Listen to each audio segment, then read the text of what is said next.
So today's sermon is actually a poem and spoken from the voice of Claudette Colvin herself.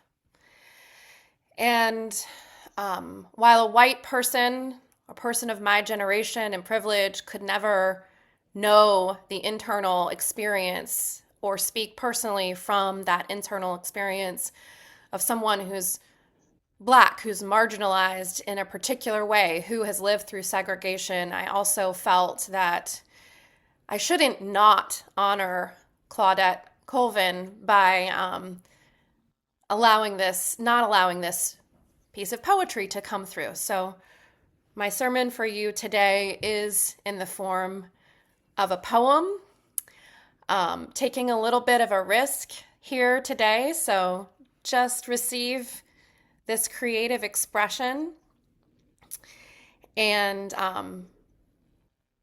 it's spoken in honor of Claudette and all of those freedom fighters and civil rights leaders who got us to where we are today, and also those who are still fighting for all of our freedom today as well.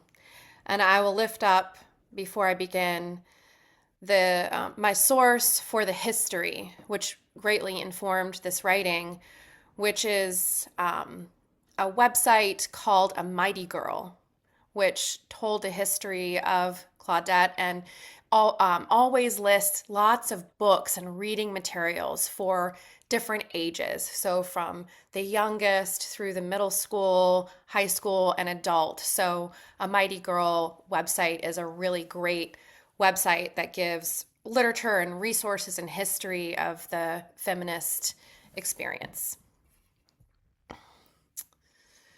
A poem for Claudette Colvin. The people in Montgomery were under duress, segregated, not merely separated. Black people treated less than human for the color of our skin. Our lives a constant payment for the white shame about the situation we were in.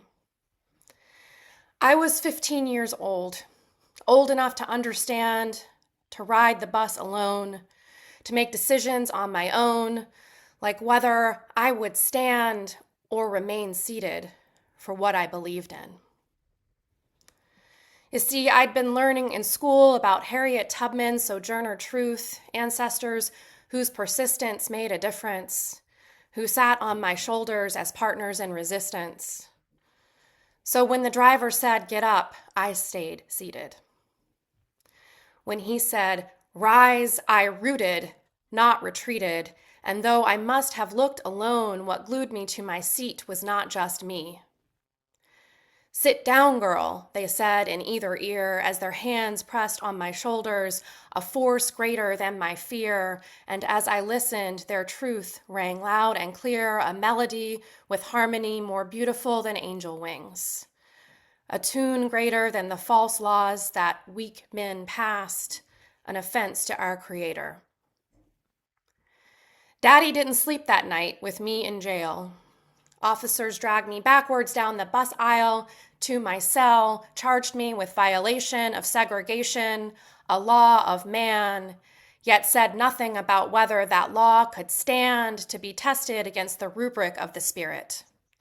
Called me disorderly for not fearing their man-made rules that had not the weight of truth about them. Daddy lay awake at midnight, shotgun clutched to his chest, every breath one more closer to dawn. How he hoped he'd get to that morning sun before the Klan come. Nobody on King Hill slept that night. Afterward, some praised me, others called me crazy, but no one could say I was lazy. King wrote what I raised, the spirit I needed for fear to give way, for us to turn a new page and start a new day. And while I would had carried on, God had different plans. For when a man took hold of my body as if it were his own and planted his seed, that made it time for me to sit down in a different way and do the work of tending that women do, because the garden of life sometimes grows whether or not you ask it to. And so I passed the torch, and 9 months later, Rosa rose to sit, the ancestors pressing on her shoulders just like they did mine. Thus began the boycott, 381 days, a window of time that opened to the stars of tomorrow, and tomorrow came pouring in. "Let freedom ring," King cried. "Let justice roll down like waters." The stars of our success burned bright in that midnight era of time, but it was not without consequence. Haunted by my record, I fled to New York with my jaw clenched and did not tell my story much. Until I was 81, when I finally got up the courage to ask that my record be expunged. And it was as if history had been waiting to be righted. The district attorney provided a statement that said I was conscientious, not a criminal, inspired, not illegal. I received an apology long overdue. Please accept our regrets for the injustice perpetrated upon you. And my soul knew the validation from the law of man that had always been etched in angel's ink upon my black skin. I sought for my name to be cleared after all those years because it mattered to the people of the future, because it matters to the children of today, that they grow up in a garden of possibility, that progress is made manifest and inspiration is more than a frilly thing we take out and wear once in a while. That inspiration is as solid as a bus seat and as open to all. That today, when civil rights are still yet under siege, that the children remember and call on us to hold them in their seats. Movements are made of moments, not just of tidal figures. They are held up by many pillars, by the people and the values that summon their moral centers to stand. Take my hand and walk with me for a while, and remember that while the earth turns, we revolve with it, and with each revolution comes the possibility of revelation. With every generation, our dreams can make a hope-filled calculation. This is not a time to be torn asunder. For like a tree that's planted by the water, we shall only be moved by the spirit of freedom and by no other. I left my body at age 86, 71 years after they drug me off the bus. 5 years since I'd been acquitted of what had never been a crime. While they may not have thought that a young, pregnant girl like me should be the face of a movement, my stillness was the matchbox for the matchstick of hope to strike against and spark. But it's really not about me. It's always we.